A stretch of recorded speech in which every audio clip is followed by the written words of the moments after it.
Yes, sir. I don't feel right about this, Hang man. on, let me turn this off. Brother, is there a girl in there? Why don't you go in there and get her, man? I don't feel right about it, but I mean, you know, the problem is the feeling that you're having now is just going to get worse. I know. I really do know, and I feel like God's going to discipline me, and it's going to take me a while to get right with Him, man. No, It really but the scares thing me. is, you have to be careful because there's a chance that you can't get right with Him if you do this willingly. Now, is she here to take a pill, right? Yeah. Now, is she taking the pill in there? Yeah, she's taking the pill in there. I mean, see, the problem is that it's not necessarily, it's kind of a family issue. Like, both households have lost all of our jobs. Right. And it's like, it's getting kind of scary. Like, I don't know what the future holds. It honestly, like, it terrifies me. I grew up really poor. Like, It really does scare me. And I've always been a firm believer in the Lord, but John. part of me doesn't even know how to like properly do the whole thing. It's been so long since I've been near like a real. John's from a local church here, and he can tell you the type of services that they offer for. Right. This is our church. This is my email. I'll give you my phone number. It's the church's phone number. You can reach me through there. Sure, man. All right, man. Now we'll help you with anything, dude. I go crazy sometimes, man. Like, I don't know. There's so much happening to me all the time, and especially in these fleeting years. I'm only 18 years old, and she's 21, and I just feel like I'm such an idiot just for my dumb, like, sinful mistakes. And I'm causing, like, her all this, like, pain, and, you know, part of it doesn't want to go through this, but we both know it's the sad truth that things, like, so hard. Right.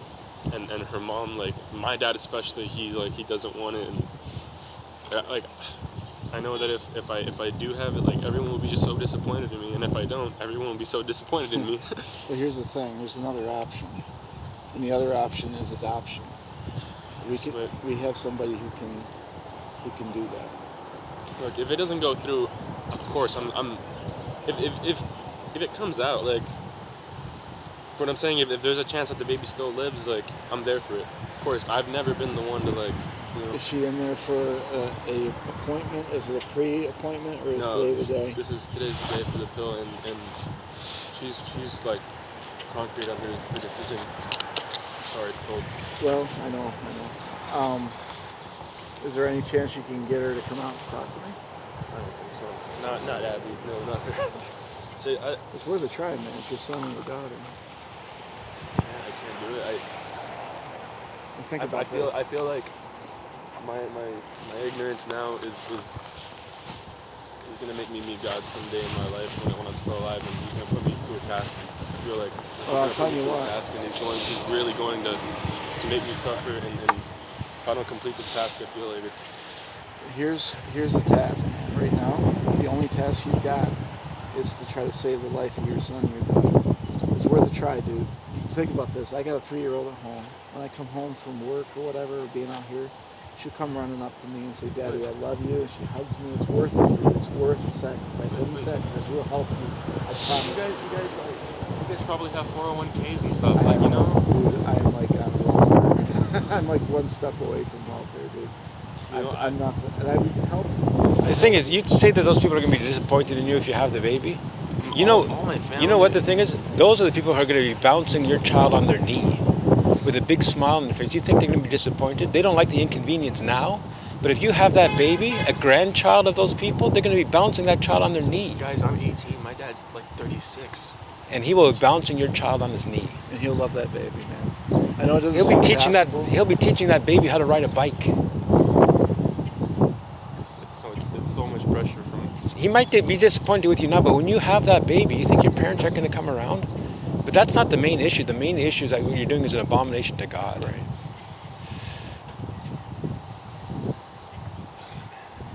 But you talk about, I mean, we'll all stand before God. My dad is he's I just need prayer. I need a prayer. I really do. Like my father, like he's like an older man, but he still acts like a child, guys. Like he's like doing cocaine and alcohol all the time. And right. I want him to die. Dude, man. Let us help you. Her dad does the same exact thing. Let us help you, man. We want to help you. We want to help your girlfriend. We want to help your baby. Give us a chance. Go in there and get her out. Bring her out here, man. You can do it. We don't see very many men out here. We see a lot of boys, but I'm seeing in you a guy who at least knows it's wrong. I know it's wrong. You don't want to turn into your dad. And you know what? If you walk promise away you. from here and you allow this to be done, how do you think you're going to bury that pain? You're going to bury it with cocaine. I'm going to bury it with God. I'm going to bury it with God. I have to. There's going to be something that He's going to give me, because I know that I truly believe that someone has died for my sins. I really do. And I feel like this is the hard part. I feel like You're slapping him in the face right now. The God that you say is sent His Son to die for your sin, you're in His lap slapping Him on the face. And you think that God is going to turn around and rescue you? You know, I'm not saying that He won't, but I'm not saying that He will. who can? I don't know either. I pray. I try to pray as much as I can, and I don't feel like I get anywhere. And But let me tell you, however this goes down today, you need to get out of that situation. If you're with a woman here who is willing to murder her baby, you need to leave her. You need to get right with God, and it's not going to be in your own house, you know, by yourself. You need to get with people who are right with Him. You need to get with a good church. I've been with her for a year now, and she's just started to like take God into consideration. And I know it's not like the real. She hasn't done the real like acceptance of him. You know, I can tell, because You can't do mission dating. Young. You should go in there and say, look, if you kill this baby, I'm leaving you. I'm going to be a man, not a coward. She's leaving me. Well, that's fine. Let her leave you. She's You don't want to be with a murderer. Do you want to this. marry? Do you want to be with a murderer? Do you want to marry a murderer? Because right now you're an accomplice to murder. That child that you're killing is an image bearer of God. Your child has a God, and that God is going to seek vengeance for that life. That's a scary thing, man. I wouldn't want that. Might as well be done. I'll take the sacrifice. I don't care. No, but the thing is, you don't know what you're saying, because you don't know what an eternity in hell is like. You have no idea. You would not say that if you knew what it would be like to spend an eternity in hell. You would not say that. If you knew what it was like, you would run in there screaming to get your woman out of there. It's not too late, man. And you know what? Even if she does take the pill, is this the first one? The first pill? It is the first one. She Right. can reverse it Right. in the next 72 hours, because she won't. It's online. Yeah. Abortion pill reversal. But you need to do that, man. There's always APR, you know, and man, it's just like such a like the scales are so like, I don't know what side's better. I really don't. Sure you do. You know what side's better. You know, you might fool other people with that. You're not going to fool us with that. You know what side's better. There's no doubt about that. You know what side's better. And you're choosing... You guys are right. You guys are right. You're facing the same... What am I gonna do? You're going to tell her to stop.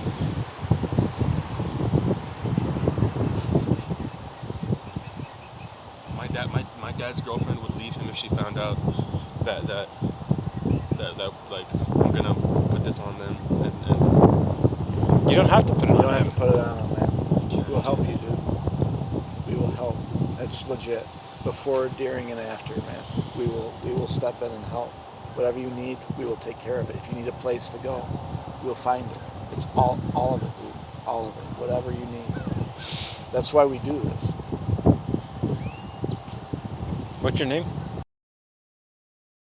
I'm Cy. I'm John. Yeah. there you COVID. How do you spell that? I mean, I'm a good kid. I know I am. I mean, I'm not like. But the thing is, I know that I'm not a good man.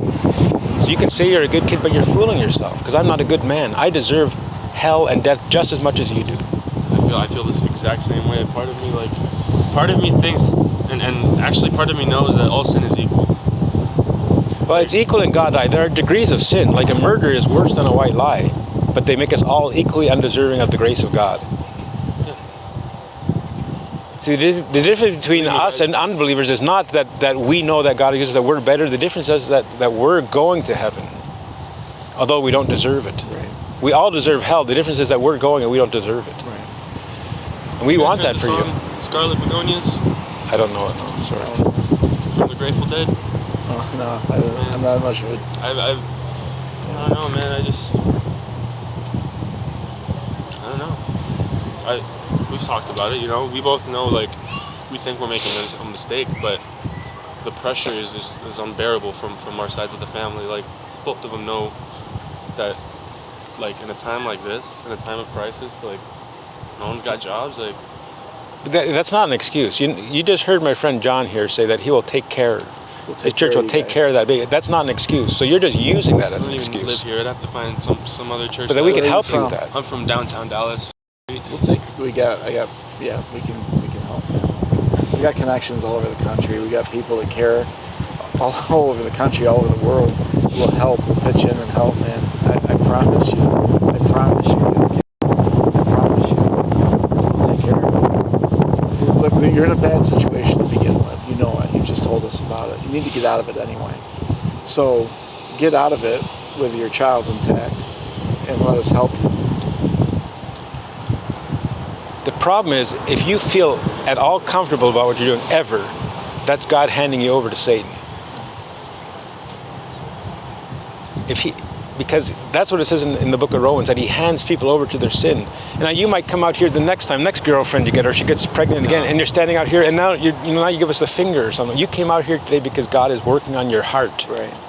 And what you do today is very important, because you're either going to give God the finger and say, no, you have moved me to come out here and talk to these freaks on the other side of the fence, to speak truth to you because we love you.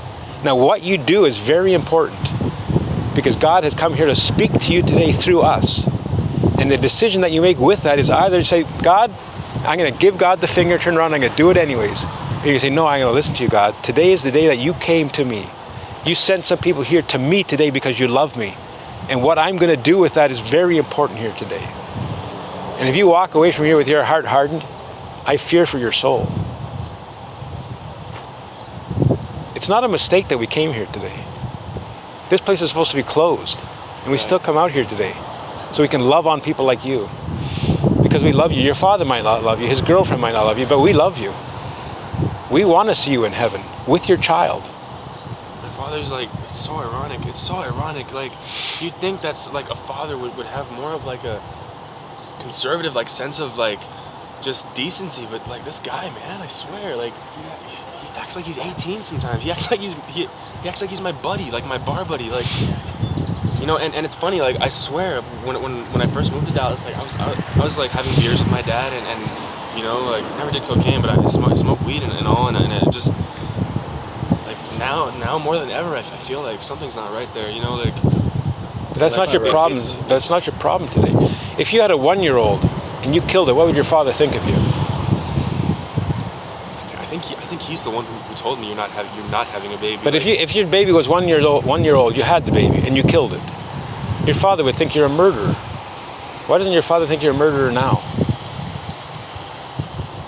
It's an inconsistency. This is 37-year-old like kid who grew up in the 90s who was raised by that fucking like free will ideal, like the free will ideal that like makes people think today that they're in control of their own life. Like, that's how my dad is. Like, he acts like he's fucking like some kind of activist, like Bernie Sanders or something, or like, I don't know. He acts so young on the inside, but he's like it just seems like he doesn't want to accept that he's gonna be in his 40s soon. That's just what it looks like, and he gives me a lot of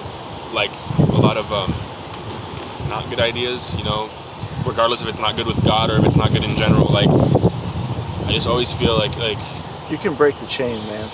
You can break the chain on that stuff. So my dad had me at 18, and he said, Kale, it was like, he left me too. Like I'm only living with him now this year. I'm 18, but he was like absent between the years of like 3 and 18. But if you abandon that child today, you're doing the same thing. No, you're worse than him. Yeah, it's worse than that. He didn't kill you. Yeah, he didn't kill you. You're a Christian anyway. I honestly don't believe that his soul is gonna. But there's hope for him too. I prayed for him. I've done it so many times. I talked to him. Can you imagine saving this child? Why did your father said, why did you save the child? Because I fear God more than I fear you. I fear God more than I fear what you're going to say to me. I fear God more than you kicking me out of the house. And you know what? Because you didn't kill me. I'm taking your advice. You didn't kill me, I'm not going to kill my child. I'm going to love my child like you love me. Talk to my girlfriend. I'd appreciate that, man. Please do that. I will. She won't come out here, believe me. Well, she's. God can do anything, man. Yeah. And We'll pray for you while you're in there. We'll pray for you, man. We'll pray for you. What's her name? I can't go in there. She said they'll kick you out if you're in there. I'll try. It's worth getting kicked out, dude. Can you text her? Does she have a phone or something there? Yeah, try texting. What's her name? Huh? What's her name? All right. We'll pray for her.